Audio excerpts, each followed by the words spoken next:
विश्व की प्रमुख जनजातियां, उनमें से हम पढ़ रहे हैं भील जनजाति के बारे में। एक वीडियो क्लास पहले हमने इसके लिए बना ली है, तो आप यदि पिछली वीडियो क्लास को नहीं देखा है तो आप उसको देखें।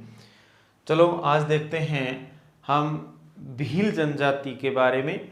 तो पिछली वीडियो क्लास में हमने कुछ पढ़ा था कि भील जो शब्द है, भील शब्द की जो उत्पत्ति है वो बिलु शब्द से हुई है। बिलु जो शब्द है वो द्राविड़ियन भाषा का एक शब्द है और बिलु का अर्थ होता है तीरंदाज होता है। ऐसे कुछ मुख्य मुख्य पॉइंट है वो भील जनजाति के हमने पिछली वीडियो क्लास में देख लिया था, लेकिन उस वीडियो क्लास को वापस न दोहराकर हम आगे का देखते हैं। आज हम पढ़ेंगे भीलों की शारीरिक संरचना, यानी भीलों की शारीरिक संरचना या संगठन के बारे में पढ़ेंगे। यानी कि भील जनजाति है तो भील लोगों की शारीरिक संरचना कैसी है, तो ये हमने बुशमैन की भी पढ़ी थी। एस्किमो जनजाति के लोगों के भी शारीरिक गठन या शारीरिक संरचना के बारे में पढ़ा था। तो उसी कड़ी को आगे बढ़ाते हुए उसी तरह हम अब देखेंगे कि जो भील है इनकी शारीरिक संरचना कैसे बनी हुई है। कहने का मतलब ये बॉडी लैंग्वेज से कैसे दिखते हैं ये देखते हैं। तो इनका पहला जो पॉइंट है हम लेंगे कि ये लोग होते हैं वो नाटे कद के होते हैं। इनकी हाइट ज़्यादा नहीं होती, ये नाटे कद के होते हैं। इनका जो रंग होता है वो गहरा काला होता है और इनकी जो नाक होती है वो चौड़ी होती है। इनकी आँख लाल रहती है क्योंकि ये लोग है वो मदिरा पान या आप कह सकते हैं मद्यपान, आप कह सकते हैं कि ये नशीला पदार्थ का ज़्यादा सेवन करते हैं। इन कारण इनकी जो आँखें होती है वो लाल रहती हैं। इनके जो बाल होते हैं वो काले होते हैं और रूखे हुए होते हैं क्योंकि ये बालों की ज़्यादा देखभाल नहीं करते। और इनका जो जबड़ा होता है ये जबड़ा बाहर निकला हुआ होता है। इनका शरीर होता है वो सुडौल होता है और यानी कि सुसंगठित और सुडौल होता है। ये लोग हैं वो परिश्रमी और ईमानदार होते हैं। ऐसी कुछ इनकी विशेषताएं हैं वो देखते हैं। तो पहली विशेषता देखते हैं इनकी शारीरिक, पहली विशेषता यानी कि शारीरिक संरचना या बॉडी लैंग्वेज देखते हैं कैसी दिखती है। तो भील लोग की जो हाइट होती है, ऊंचाई होती है वो ज़्यादा नहीं होती, कम होती है। इसलिए कहते हैं कि ये लोग, ये का मतलब भील लोगों की लंबाई या फिर ये लोग नाटे कद के होते हैं। ये लोग नाटे कद के होते हैं। यहाँ देखिए नाटा कद होना यानी कि नाटे का मतलब होगा या बोना, यानी कि ये बोने कद के होते हैं, ज़्यादा हाइट इनकी नहीं होती। ये लोग नाटे कद के होते हैं। तो एक इनकी ये बॉडी को देखने से पता चलता है कि ज़्यादा हाइट नहीं होती इनकी। अब इसमें देखते हैं कि इनका चेहरा कैसा होता है, इनकी नाक कैसी होती है, इनका रंग कैसा होता है, ऐसा कुछ हमें देखना है। तो इन लोगों का यानी कि भीलों का, इन लोगों का रंग काला होता है, यानी कि चमड़ी का रंग होता है वो काला होता है। तो इनकी ये दूसरी विशेषता है। तीसरी इनकी बॉडी की विशेषता देखते हैं या शरीर की विशेषता देखते हैं कि इनकी जो आँख होती है वो लाल रहती है, इनकी नाक होती है वो चौड़ी होती है। तो हम देख लेते हैं इनकी नाक, यानी कि नाक है वो चौड़ी होती है, नाक चौड़ी होती है। ये आपकी बुक में आप देख सकते हैं। और अगली जो विशेषता इनकी आँखें लाल रहती हैं। इनकी आँखें अधिक मद्यपान के कारण लाल रहती है। इनकी आँखें अधिक मद्यपान के कारण लाल रहती हैं। तो फिर से देखिए इनकी आंखें यानी कि भीलों की आंखें हैं वो अधिक मद्यपान करने के कारण इनकी आंखें होती है वो लाल रहती है। क्यों? क्योंकि ये ज़्यादा शराब का सेवन करते हैं या फिर अन्य जो विषैले पदार्थ होते हैं या कहें कि नशीले पदार्थ होते हैं उनको ये सेवन में लेते हैं या सेवन करते हैं। आगे देखते हैं इनके बाल रूखे होते हैं, इनका जबड़ा बाहर निकला होता है, इनके बाल होते हैं ये रूखे होते हैं, रूखे व काले होते हैं, काले होते हैं। इनके बाल होते हैं रूखे व काले होते हैं। और अगली विशेषता देखते हैं तो अभी हमने पढ़ा था कि इनका जबड़ा बाहर निकला होता है, इनका जबड़ा बाहर निकला होता है, बाहर निकला होता है। तो इनकी ये इस प्रकार से 6 विशेषताएं हो गई है। आप एक और लिख सकते हैं कि ये लोग क्या होते हैं, ये लोग शरीर में सुसंगठित और इनका जो शरीर होता है वो क्या होता है, सुडौल होता है। लिख सकते हैं इनका शरीर सुसंगठित, सुगठित या सुसंगठित होता है, कह सकते हैं यहाँ पे सुगठित या फिर सुसंगठित, एक ही बात है। सुगठित भी कह सकते हैं, सुसंगठित भी कह सकते हैं। सुसंगठित वह सुडौल होता है, सुडौल होता है। कहने का मतलब इनकी बॉडी है वो मजबूत होती है, मांसल होती है। और एक और विशेषता इनके देखें आप बुक के अनुसार, तो यानी कि ये लोग का मतलब होता है अपना, यानी कि भील लोग, ये लोग ईमानदार,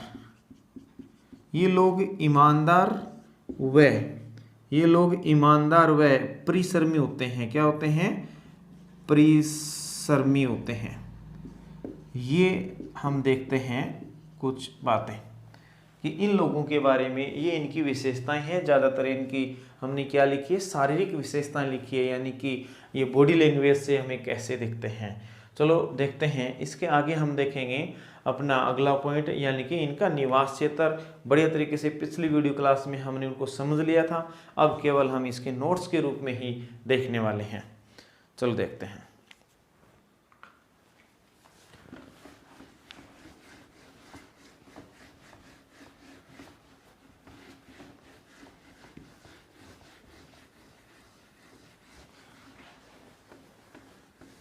आप इन्हीं वीडियो क्लास को देखते समय नोट्स भी तैयार कर लीजिए, यानी कि जैसे ही आपको ऐसा दिखे भी यहाँ से नोट्स बन सकता है तो वीडियो को वहीं भी रोक कर आप अपने नोट्स है वो तैयार कर सकते हैं। चलो देखते हैं, अगला पॉइंट लेते हैं निवास क्षेत्र। पिछली वीडियो क्लास में हम पढ़ चुके हैं कि इनका निवास क्षेत्र कहाँ है, जंगल क्षेत्र और पहाड़ी क्षेत्रों के अंदर है। जैसे हमने मानचित्र बना के भी देख लिया था, लेकिन अब इसका केवल हम देखते हैं एक नोट्स के रूप में निवास क्षेत्र के बारे में देखते हैं, यानी कि भीलों का निवास क्षेत्र कहाँ है। तो हमने देखा कि भीलों का जो निवास क्षेत्र है वो मुख्यतः पहाड़ी क्षेत्रों व जंगली क्षेत्रों में पाया जाता है, यानी कि पहाड़ों और जंगलों में रहने वाले लोग हैं। और ये लोग है वो अरावली पर्वत श्रेणी जो कि राजस्थान और गुजरात में है, विंध्याचल पर्वत श्रेणी जो कि मध्य प्रदेश में है, सतपुड़ा पर्वत श्रेणी जो कि मध्य प्रदेश और महाराष्ट्र की सीमा पर है, और कुछ पहाड़ियाँ जो कि छत्तीसगढ़ में है, जो कि झारखंड में है, उन पहाड़ियों के अंदर भी ये लोग हैं वो निवास करते हैं। लेकिन अधिक मात्रा में ये अरावली पर्वत श्रेणी और विंध्याचल पर्वत श्रेणी की पहाड़ियों या जंगल क्षेत्रों में निवास करते हैं। पिछली की वीडियो क्लास में हमने बढ़िया तरीके से मानचित्र बनाकर देखा था। तो यहाँ देखते हैं कि इनके निवास क्षेत्र के बारे में, यानी कि ये भील लोग हैं वो दुर्गम, लिखते हैं पॉइंट के रूप में, ये भील लोग कहाँ रहते हैं, दुर्गम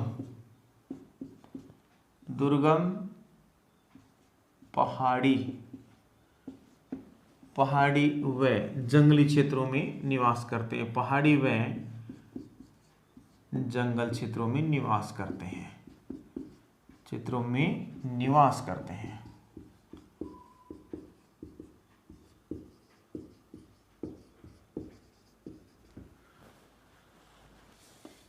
इनका निवास क्षेत्र है वो मुख्य रूप से कहाँ है, मैंने बता दिया आपको, कई पर्वत श्रेणियों में है। यानी कि ये लोग का मतलब ये भील लोग विशेष तौर पर कहाँ रहते हैं, अरावली पर्वत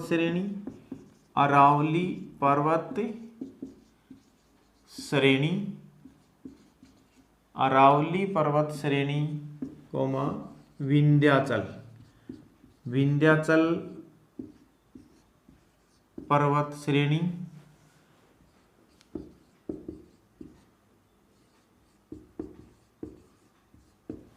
और सतपुड़ा पर्वत श्रेणी, सतपुड़ा पर्वत श्रेणी। आप यहाँ आप देख सकते हैं कि ये पर्वत श्रेणियां हैं वो कहाँ पर है, कौन से राज्यों में निवास है इनका या स्थिति है। अरावली की राजस्थान और गुजरात में है, मध्य विंध्याचल प्रदेश की मध्य प्रदेश में, और सतपुड़ा की है वो मध्य प्रदेश और अपने महाराष्ट्र में है। इसके अलावा ये छत्तीसगढ़, यानी कि छत्तीसगढ़ की जो पहाड़ियाँ हैं, जैसे मैकाल की पहाड़ियाँ हैं, छत्तीसगढ़ की पहाड़ियों में भी निवास करते हैं। पहाड़ियाँ, छत्तीसगढ़ की पहाड़ियों में ये जनजाति कुछ मात्रा में पाई जाती हैं। चलो देखते हैं कि अब ये कौन कौन से राज्यों में निवास करती हैं, इसके मुख्य प्रदेश कौन कौन से हैं। तो पहले इनका हम राज्य देख लेते हैं कि ये मुख्य या प्रमुख कह सकते हैं यहाँ पे, प्रमुख प्रदेश। प्रदेश का मतलब कौन कौन से राज्यों में ये निवास करती हैं। तो पहला हम देखते हैं राजस्थान। राजस्थान, तो राजस्थान के कौन कौन से जिलों में ये जनजाति है यानी कि भील लोग हैं वो निवास करते हैं। तो आप देख सकते हैं बांसवाड़ा, डूंगरपुर, उदयपुर और चित्तौड़गढ़, यानी कि हमने पहले भी कुछ ऐसे पिछली वीडियो क्लास में पढ़ा था कि पुराने क्षेत्रों के नाम से। तो यहाँ देखिए ये रहते हैं उदयपुर, राजस्थान के उदयपुर जिले में, और यहाँ देखते हैं डूंगरपुर जिले में, और उदयपुर, डूंगरपुर, बांसवाड़ा जिले में भी ये निवास करते हैं, और चित्तौड़ में भी ये निवास करते हैं। चित्तौड़गढ़ में भी निवास करते हैं। चित्तौड़गढ़ आप लिख सकते हैं पूरा यहाँ, और कोटा में भी, यानी कि इन लोगों का यहाँ पहले शासन भी रहा है। जैसे हमने डूंगरपुर को डगारिया के नाम से पढ़ा, और बासिया के नाम से बांसवाड़ा को पढ़ा, कोटिया के नाम से कोटा को पढ़ा, और एक अन्य नाम जिसको हमने पढ़ा था देवावा के नाम से पढ़ा, जो उदयपुर कहलाया। तो इस प्रकार से हम देखते हैं कि राजस्थान के मुख्य उदयपुर, डूंगरपुर, बांसवाड़ा और चित्तौड़, कोटा आदि जिलों के अंदर आज यानी कि वर्तमान में भी राजस्थान में भील लोग पाए जाते हैं। कौन से लोग पाए जाते हैं? भील जनजाति के लोग पाए जाते हैं। तो आप इनको थोड़ा गौर से देखें। दूसरा नंबर हम देखते हैं, चलो यहाँ कि मध्य प्रदेश के कौन से जिलों में ये लोग हैं वो आज पाए जाते हैं। तो मध्य प्रदेश से राज्य के कौन कौन से जिले हैं, तो मैं आपको बता देता हूं कि मध्य प्रदेश के जो जिले हैं उनमें धार जिला है, झाबुआ जिला है, रतलाम जिला है। ये तीन प्रमुख जिले हैं। क्या है? धार जिला, झाबुआ और रतलाम, यानी कि धार जिला और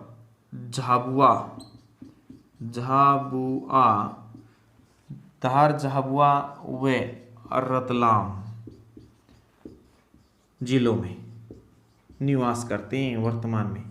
तो यहाँ देखिए ये मध्य प्रदेश के आपके धार, झाबुआ और रतलाम तीन जिले हैं जहाँ आज भी वर्तमान में अपने भील लोग हैं वो निवास करते हैं। इसके बाद में हम देखते हैं कि गुजरात में दो जिले हैं ऐसे जहाँ आज भी भील निवास करते हैं। वहाँ एक है बड़ोदरा और एक है पंचमहल जिला।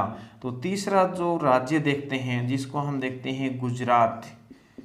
तो गुजरात राज्य में भी भील निवास करते हैं, लेकिन ये भील गुजरात के कौन से जिलों में निवास करते हैं? तो इसमें एक तो है आपका बड़ोदरा जिला,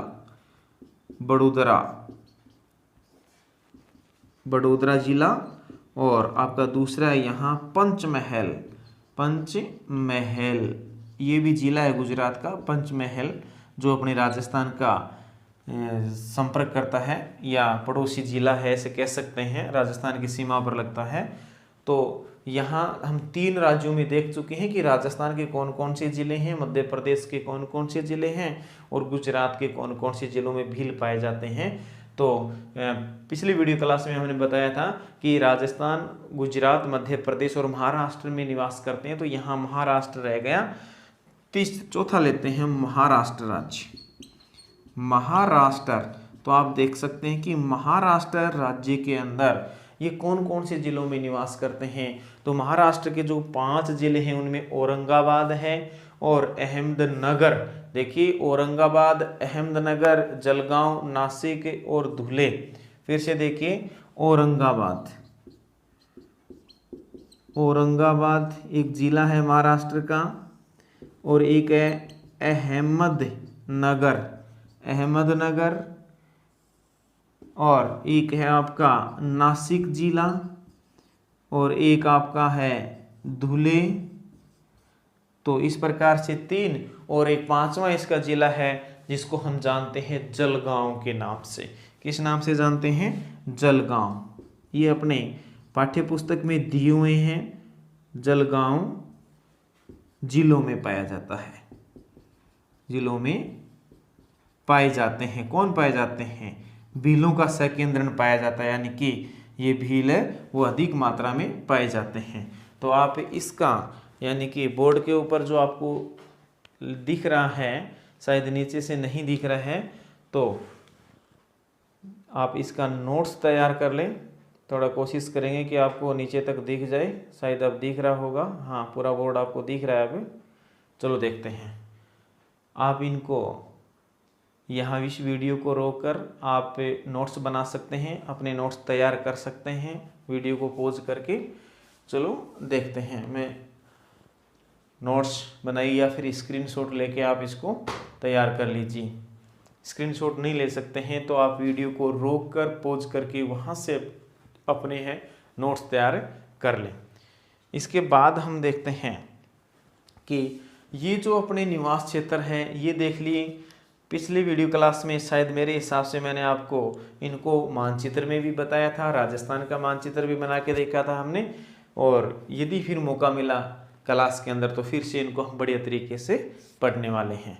चलो देखते हैं। आप वीडियो को रोक कर इनके नोट्स तैयार कर लीजिए, और इस वीडियो क्लास को आप 2-3 बार देख लेंगे तो पूरा वीडियो है, पूरा चैप्टर है वो आपको याद होने वाला है। तो इनको याद भी करें, साथ साथ में नोट्स बनाते रहें, वीडियो को पुनः देखें। चलो देखते हैं अगला पॉइंट। इनका जो हमने अभी निवास क्षेत्र देखा है कि पहाड़ी और जंगल क्षेत्रों में ये निवास करते हैं, तो वहाँ कुछ समस्याएं होती है। वहाँ कुछ समस्याएं होती है, जैसे अनाच्छादित पहाड़ियाँ इनके लिए एक प्रकार से क्या है, समस्या है। और अपर्दित मिट्टी, यानी कि वहाँ जब नदियाँ बहती है तो मिट्टी कट के जो कटाव लगता है उसको हम अपर्दन बोलते हैं। तो अपर्दन के कारण भी इन भील लोगों को बड़ी समस्या का सामना उठाना पड़ता है। और वर्तमान में क्या चल रहा है कि आधुनिक युग के अंदर जंगलों को काटा जा रहा है, जंगलों को साफ किया जा रहा है, क्योंकि भील लोगों का जो घर होता है, निवास होता है, वो जंगलों में होता है। जंगल अब कट रहे हैं तो एक प्रकार से इनको समस्या है, क्योंकि जंगल वन कटते रहेंगे तो इनके लिए जो शिकार होता है या फिर इनकी जो आमदनी होती है, वन उत्पाद होते हैं, वो कम होते जाएंगे और इनका जीवन है वो संकट में आ रहा है। तो इनकी ये समस्याएं हैं। आप देख सकते हैं अनाच्छादित पहाड़ियाँ यानी कि पहाड़ियों का टूटना किसी कारण से, अनाच्छादन से, और अपर्दन पढ़ लिया हमने, वनों की कटाई पढ़ लिया। इसके बाद देखते हैं, चलो अगला पॉइंट हम देखते हैं भीलों के आर्थिक क्रियाकलाप बोल सकते हैं आप। भीलों के आर्थिक क्रियाकलाप में देखते हैं, यानी कि ये इन भीलों की जो आजीविका है वो किस पर आधारित है। भीलों की आजीविका किस पर आधारित है? आप अभी पढ़ा हमने कि भीलों की जो मुख्य कार्य होता है इनका, वो शिकार होता है, संग्रहण क्रिया होती है, जंगलों में रहते हैं, पहाड़ी क्षेत्रों में रहते हैं। तो भीलों की आजीविका का मुख्य जो कार्य होता है वो होता है शिकार या फिर वन उत्पाद का संग्रहण करना, पशुपालन करना और झूमिंग कृषि करना। इस प्रकार से इन लोगों की जिंदगी चलती है, तो उसके बारे में हम पढ़ेंगे। यानी कि भील लोगों की मुख्य आजीविका का जो आधार है वो शिकार और खाद्य संग्रहण, पशुपालन, आखेट, कृषि आदि हैं। देख सकते हैं भीलों की आजीविका का मुख्य आधार, आजीविका मुख्य आधार, आजीविका का मुख्य आधार, मुख्य आधार क्या है? यानी कि भील लोगों की कमाई या आप कह सकते हैं ना आमदनी का मुख्य आधार क्या है? तो भील लोगों की आजीविका का मुख्य आधार है वो क्या है? आप देख सकते हैं आखेट। यानी कि ये लोग जंगलों में रहते हैं तो ज़्यादातर शिकार पर निर्भर करते हैं। आखेट यानी कि शिकार मिल जाए तो इसकी ज़िंदगी चलती है। यदि आखेट कम हो जाए तो खाद्य संग्रहण, आप बोल सकते हैं खाद्य संग्रहण। खाद्य संग्रहण क्या होता है? खाद्य संग्रहण यानी कि जो वनों के अंदर खाने योग्य जो भी पदार्थ इनको मिलता है उनका वह संग्रहण करते हैं, यानी कि इकट्ठा करते हैं उनको, और इसे कहते हैं खाद्य संग्रहण। जैसे फल है, फूल है, या कंदमूल है, या जड़ी बूटियां हैं, उनको ये इकट्ठा करते हैं। इसके अलावा जंगलों के अंदर ये पशुपालन भी करते हैं, यानी कि पशुओं को भी पालते हैं। पशुपालन या फिर आप कुक्कुट पालन भी कह सकते हैं कि ये मुर्गी पालन या फिर तीतर पालन या बटबड़ पालन, इस प्रकार के पक्षियों को भी ये पालते हैं, जिसको कि हम कुक्कुट पालन कहेंगे। और इनका एक और कार्य आजकल यानी कि 80 से अधिक प्रतिशत 80% से अधिक जो भील लोग होते हैं वो कृषि कार्य करने लगे हैं। तो कृषि भी इनका एक मुख्य आधार बनता है आजीविका का। यानी कि कौन सी कृषि करते हैं? ये आदिम कृषि करते हैं।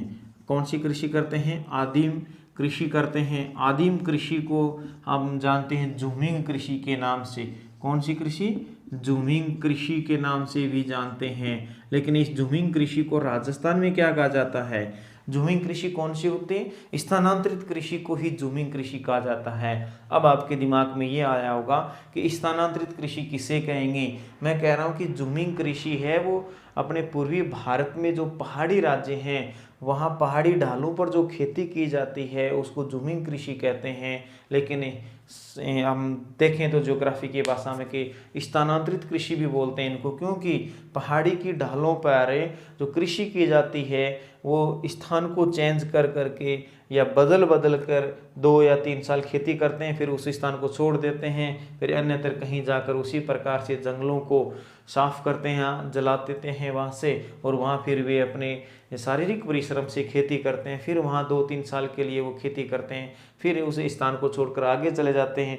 इसलिए देखिए ये लोग क्या करते हैं, चेंज करते हैं, हर 2-3 साल बाद अपना जगह या स्थान है उसमें बदलाव कर लाते हैं या स्थान चेंज करते हैं। इसलिए इसको स्थान अंतरित यानी कि स्थान में अंतर आता रहता है, इसलिए इस कृषि को स्थानांतरित कृषि कहा जाता है। लेकिन इस प्रकार की कृषि को पूर्वी भारत में क्या कहा जाता है? पूर्वी भारत में स्थानांतरित कृषि को झूमिंग कृषि कहा जाता है। किसमें? पूर्वी भारत में, पूर्वोत्तर में कह सकते हैं आप, पूर्वी भारत या पूर्वोत्तर के अंदर इसको झूमिंग कहा जाता है। लेकिन राजस्थान में क्या कहा जाता है स्थानांतरित कृषि को? राजस्थान में इस स्थानांतरित कृषि को क्या कहा जाता है? वालरा, वालरा कृषि कहा जाता है। कौन सी कृषि कहा जाता है? वालरा कृषि। अब आपके समझ में ये आया होगा कि राजस्थान में भील रहते हैं तो भील लोग भी वालरा कृषि करते हैं या स्थानांतरित कृषि करते हैं, झूमिंग कृषि करते हैं। हाँ, तो ये भी जो भील होते हैं ये 2 प्रकार की कृषि करते हैं। कैसे करते हैं देखते हैं। एक तो ये पहाड़ी क्षेत्रों पर करते हैं। कहाँ करते हैं? पहाड़ी क्षेत्रों में। पहाड़ी क्षेत्रों में यानी कि जो पहाड़ियाँ होती है उनमें करते हैं। तो पहाड़ी क्षेत्रों में, और ये करते हैं ये मैदानी क्षेत्रों में, मैदानी क्षेत्रों में। तो यहाँ देखेंगे कि पहाड़ी क्षेत्र में जो कृषि की जाती है उसको कहा जाता है, भीलों द्वारा पहाड़ी क्षेत्रों में की जाने वाली कृषि को ची माता कहा जाता है। क्या कहा जाता है? फिर से देखिए, यानी कि भीलों द्वारा पहाड़ी क्षेत्रों में या पहाड़ी ढालों पर जो कृषि की जाती है उसको चीमाता कहा जाता है, और जो मैदानी भागों में इन्हीं भीलों द्वारा जो कृषि की जाती है उसको कहा जाता है दजिया। उसको दजिया कहा जाता है, दजिया कृषि। तो यहाँ देखिए चीमाता कृषि और दजिया कृषि ये भीलों से संबंधित है। भीलों द्वारा की जाने वाले पहाड़ी क्षेत्रों में जो कृषि की जाती है उसको चीमाता कहा जाता है, और जो मैदानी भागों में भीलों द्वारा कृषि की जाती है उसको दजिया कहा जाता है। तो आप इन दो पॉइंटों को बढ़िया तरीके से समझ लीजिए, यानी कि दजिया और चीमाता क्या है, दोनों ही भीलों द्वारा की जाने वाली कृषि है। हाँ, वालरा राजस्थान में स्थानांतरित कृषि को वालरा कहा जाता है, और पूर्वी भारत में या पूर्वोत्तर भारत में इसको झुमिंग कृषि कहा जाता है। श्रीलंका में इस कृषि को क्या जाता है क्या कहा जाता है, श्रीलंका में श्रीलंका जो अपना पड़ोसी देश है दक्षिण में, तो यहाँ इस कृषि को चेन्ना के नाम से जाना जाता है। इंडोनेशिया मलेशिया में इसको लद्दांग के नाम से जाना जाता है, लद्दांग, यानी कि लद्दांग कृषि इंडोनेशिया मलेशिया में, और श्रीलंका में इसको चेना कृषि कहा जाता है। तो कहीं इसको दीपा, इस कृषि को कहीं मिल्पा, कहीं शिल्पा, इस प्रकार से कई नामों से जाना जाता है, लेकिन मुख्य रूप से अपने सिलेबस में चीमाता, दजिया और वालरा झुमिंग कृषि है। तो इनको आप थोड़ा गौर से देखें। चलो अब इनको हम थोड़ा विस्तार से पढ़ते हैं। इनकी जो आर्थिक क्रिया है इनको थोड़ा सा विस्तार से देखते हैं। तो इनका पहला पॉइंट, इनकी आजीविका का जो पहला पॉइंट है, यानी कि इनके आर्थिक क्रियाकलाप का जो पहला टॉपिक है उसको हम लेंगे यहाँ पे शिकार, यानी कि आखेट। आप अपनी बुक में देख सकते हैं, ए में दर्शाया गया है आखेट। आखेट इनकी आजीविका का मुख्य आधार है। आखेट क्या है, आखेट। आखेट क्या होता है, आखेट किसे कहते हैं, आप इसको शिकार कह सकते हैं। शिकार है वो भील लोगों का मुख्य आजीविका का एक धंधा है या फिर क्रियाकलाप है। तो इसमें हम पढ़ेंगे कि ये लोग, यानी कि ये भील लोग है ना, ये क्या करते हैं, ये भील लोग है वो आखेट करते हैं, शिकार करते हैं, और शिकार से भी अपना जीवन चलाते हैं। जैसे ये लोग शिकारी कहलाते हैं। क्या कहलाते हैं, ये शिकारी लोग कहलाते हैं या शिकारी जाति कहलाती है। भील है वो एक शिकारी जाति कहलाती है। पुराने ज़माने में इनका मुख्य जो कार्य था, इनका जो मुख्य कार्य था वो शिकार करना ही था। हाँ, ये लोग क्या करते हैं, तीर कमान से शिकार करते हैं। इनका मुख्य जो औजार होता है, तो आपने भी देखा होगा, तीर कमान यानी कि आप धनुष और बाण कह सकते हैं, या फिर इनके पास तलवार होती है, तलवार से भी ये क्या करते हैं, शिकार करते हैं। इनके अलावा आप देखेंगे कि इन लोगों का जो मुख्य कार्य था वो शिकार करना था, जंगलों के रहना। पीछे आपने महाभारत के अंदर एकलव्य का चर्चा सुनी है, हमने वीडियो क्लास में की थी, रामायण में सबरी का नाम सुना था। तो ये भील लोगों से संबंधित थे, तो इनका शिकार करना इनका मुख्य कार्य है। इसके अलावा देखते हैं कि आजकल क्या होने लगा है, आजकल मुख्य जो कार्य है इनका वो कृषि हो चुका है, यानी कि ये लोग भी वर्तमान में आधुनिक संस्कृति के साथ संपर्क कर चुके हैं। तो इन लोगों का शिकार करना या फिर तीर कमान से या तलवार से शिकार करना। कुछ लोग हैं वो तालाबों में, जो तालाब होते हैं, तालाबों में मछली पकड़ने का कार्य भी करते हैं, मछलियां पकड़ने का कार्य भी करते हैं। मछलियां पकड़ने का कार्य भी ये लोग करते हैं, पुरुष लोग करते हैं। तालाबों के अंदर क्या होता है, जो गंदे तालाब होते हैं उनमें पुरुष लोग हैं वो क्या करते हैं, तालाबों में मछलियां पकड़ने का कार्य भी करते हैं, शिकार करने का कार्य भी करते हैं।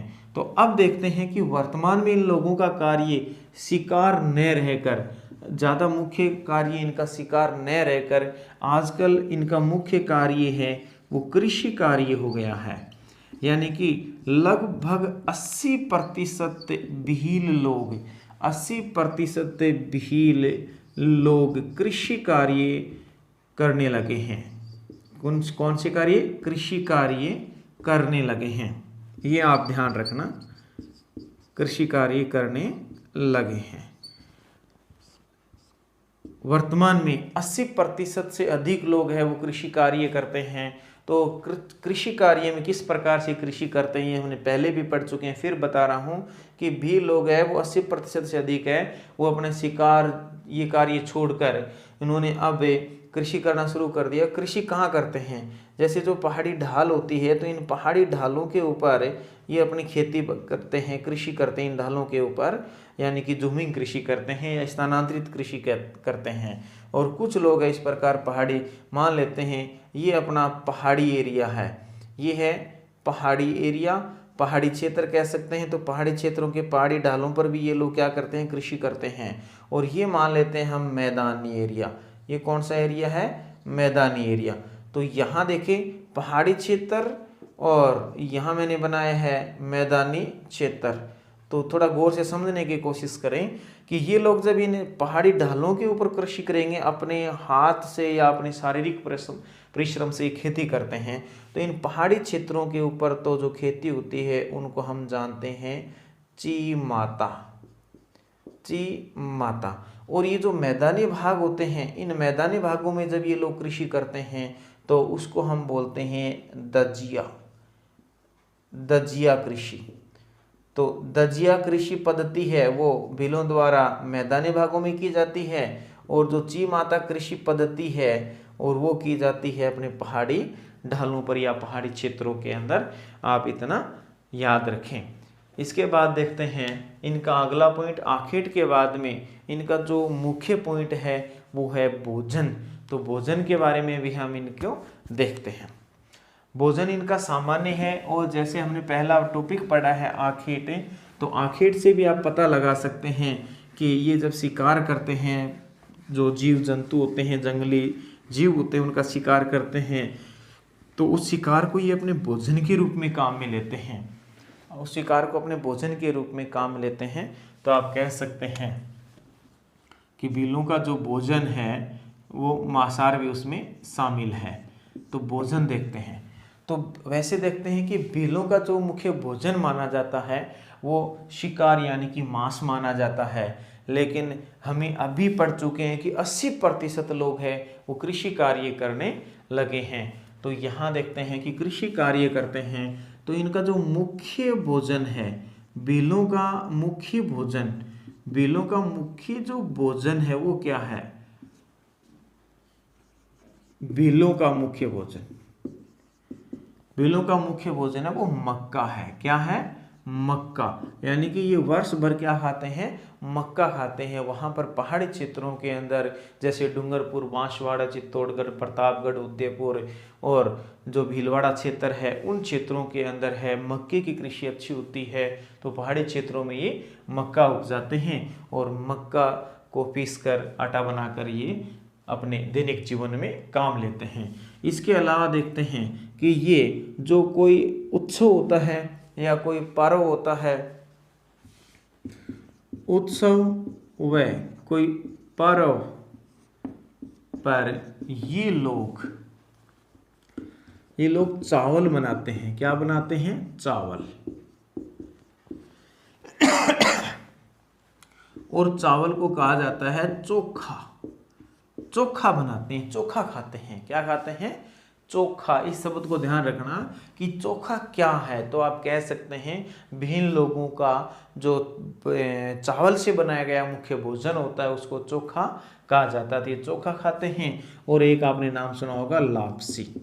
चोखा व लापसी बनाते हैं, ये आप याद रखें। लापसी यानी कि एक प्रकार से मीठा दलिया होता है जिसके अंदर घी है, काजू है, बादाम है, बढ़िया सूखे मेवे डालकर एक बढ़िया पौष्टिक तत्व होते हैं इसके अंदर, और उसको हम लापसी बोलते हैं। तो ये लापसी भी बनाते हैं कोई उत्सव या फिर कोई पर्व यानी कि त्यौहार होता है उस समय।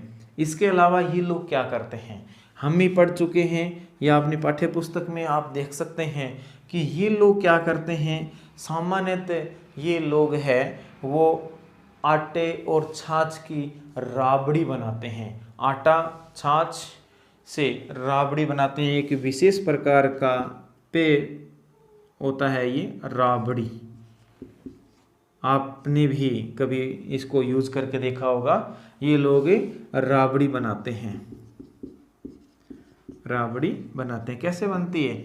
छाछ व आटे से। ये आटा बाजरे का हो सकता है, ये आटा मोठ का हो सकता है, ये आटा मक्के का हो सकता है। यानी कि छाछ और आटे को उबालकर ये स्वादिष्ट भोजन राबड़ी बनाते हैं। उसका सेवन आपने भी कभी किया होगा। चलो आगे देखते हैं। इसके अलावा आप देख सकते हैं कि ये लोग हमारी तरह, ये लोग हमारी तरह साग सब्जी, यानी कि सब्जी दाल का उपयोग भी करते हैं, उपयोग भी करते हैं, यानी कि ये भी खाते हैं। कभी दाल और हरी सब्जियां भी इनका मुख्य भोजन है। और देखते हैं, पहले हम पढ़ चुके हैं शिकार। शिकार के द्वारा प्राप्त जो पशु है या जीव है, जानवर है, जंतु है, जो भी इनको मिला है तो उनका ये क्या करते हैं? मांसाहार भी करते हैं, मांसाहार भी करते हैं। ये मांसाहार करते हैं। और ये लोग क्या करते हैं? मदिरा पान करते हैं। क्या करते हैं? मदिरा पान, मदिरा पान भी करते हैं। दारू पीते हैं, नशीला पदार्थ खाते हैं। तो उस एरिया के अंदर, यानी कि अपने दक्षिणी राजस्थान के अंदर एक विशेष प्रकार का वृक्ष पाया जाता है जिसको हम जानते हैं महुआ का वृक्ष। जो महुआ का पेड़ होता है, उस महुए के पेड़ के तने की छाल उतार कर उससे ये कच्ची शराब बनाते हैं और कच्ची शराब का ये लोग सेवन करते हैं। तो मांसाहार करना और कच्ची शराब का पीना, इसी कारण ये जनजातियां हैं आज भी पिछड़ी हुई है। चलो इसके बाद हम देखते हैं इन लोगों के वस्त्र कैसे हैं। आप अपनी पाठ्य पुस्तक को साथ में रखें, पाठ्य पुस्तक में मिलाते रहें और अपने नोट्स तैयार करते रहें। इनके वस्त्र देखेंगे तो वस्त्र में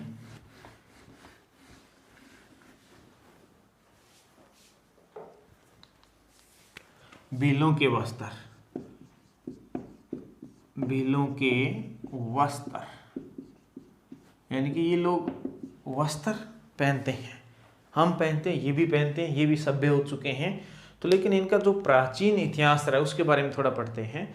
जैसा कि हमने रामायण और महाभारत में कुछ पढ़ा था, महाभारत में एकलव्य देखते हैं या अन्य भीलों को भी हमें देखते हैं। तो प्राचीन काल में, आदिम काल में ये भील लोग जो जंगली क्षेत्रों में रहते थे, इनके वस्त्र बहुत ही कम हुआ करते थे, वस्त्र होते ही नहीं थे। यानी कि जंगल में से जो पेड़ होते थे उनकी छाल और पत्तों से ये अपने निकर या जो भी वस्त्र बनाते थे वो बनाते थे। यानी कि छाल के या पेड़ के पत्तों से अपने वस्त्र बनाकर पहना करते थे, बहुत ही कम वस्त्र पहनते थे।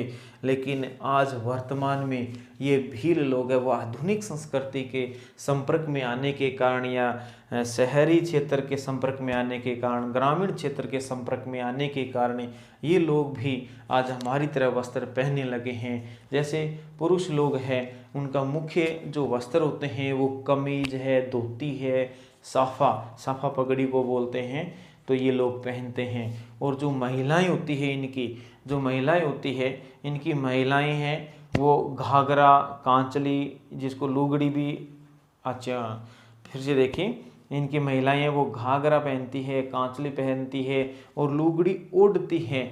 यानी कि आप इनको पहनना या ओढ़ना भी कह सकते हैं। महिलाएं हैं घाघरा, कांचली, लुगड़ी, इस प्रकार के वस्त्र धारण करती है। लेकिन भीलों के जो युवक होते हैं, भीलों के जो छोटे लड़के या बालक होते हैं, वो आज भी लंगोट का पहना करते हैं, लंगोट का उपयोग करते हैं या लंगोट को काम में लेते हैं। लंगोट आपने देखा होगा, जैसे बुशमैन लोग भी लंगोट पहनते हैं। तो भीलों के जो लड़के होते हैं, वो लोग नौजवान होते हैं या छोटे बालक होते हैं, वो लंगोट का उपयोग आज भी करते हैं, यानी कि वो आज भी लंगोटे पहनते हैं। चलो देखते हैं। हाँ, पहले तो हम लिखेंगे प्राचीन काल में भीलों के बहुत ही कम वस्त्र हुआ करते थे। प्राचीन काल में भीलों के वस्त्र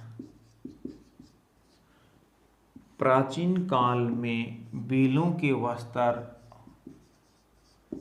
बहुत ही कम हुआ करते थे, बहुत ही कम, यानी कि बहुत ज़्यादा कम, बहुत ही कम हुआ करते थे।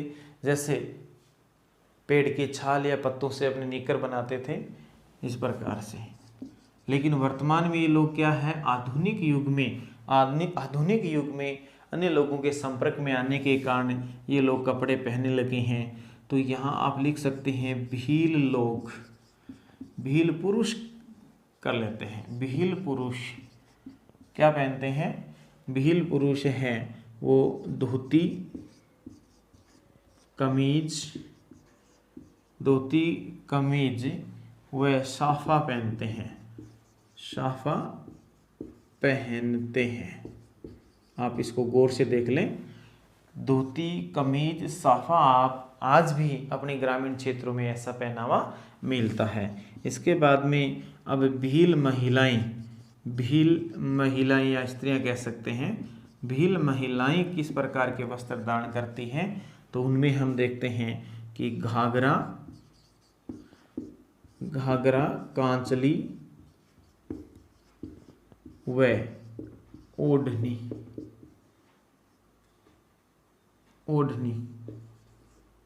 या लुगड़ी कह सकते हैं यहाँ पे, आदि पहनते हैं। तो भीलों के लड़के, भील बालक आज भी क्या पहनते हैं, लंगोट पहनते हैं। गरीब भील होते हैं वो लंगोटे पहनते हैं। लंगोट क्या होता है, यानी कि केवल एक कमर के नीचे पहने जाने वाला छोटा वस्त्र। जो खिलाड़ी कबड्डी खेलते हैं वो भी लंगोट बांधते हैं, कभी आपने देखा हो तो। इसके अलावा देखते हैं कि ये भील लोग वर्तमान में क्या है, वर्तमान में शहरी क्षेत्र के संपर्क में आने से या ग्रामीण क्षेत्र के संपर्क में आने से वर्तमान में ये लोग पेंट कोट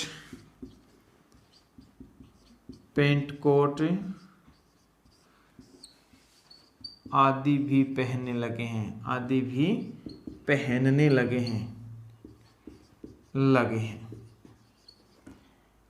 तो ये इनका पहनावा कह सकते हैं आप, ये इनका मुख्य पहनावा कह सकते हैं। इनके आभूषण कैसे होते हैं, इनके आभूषण भी पहनावे में ले लेते हैं। तो इनके आभूषण होते हैं वो ज़्यादा महंगे नहीं होते। आभूषण, इन लोगों के आभूषण है वो ज़्यादा से महंगे होते हैं, वो चांदी के होते हैं। चांदी, तांबा और एल्युमिनियम, पीतल, जस्ता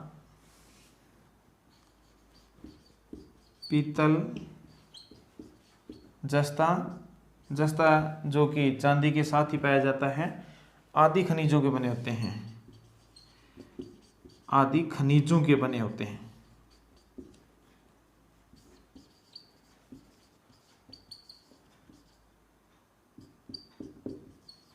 हाँ, आपसे पूछा जा सकता है, भीलों का वस्त्र पूछा जा सकता है या भीलों का भोजन पूछा जा सकता है और भीलों के आखेट क्षेत्र भी पूछा जा सकता है। चलो इसके बाद यहाँ हम देखेंगे कि इनकी जो महिलाएं हैं वो आभूषण पहनती है चांदी के, तांबे के, पीतल के, जस्ता के, आदि खनिजों के। और इनकी महिलाएं हैं वो लाख व कांच की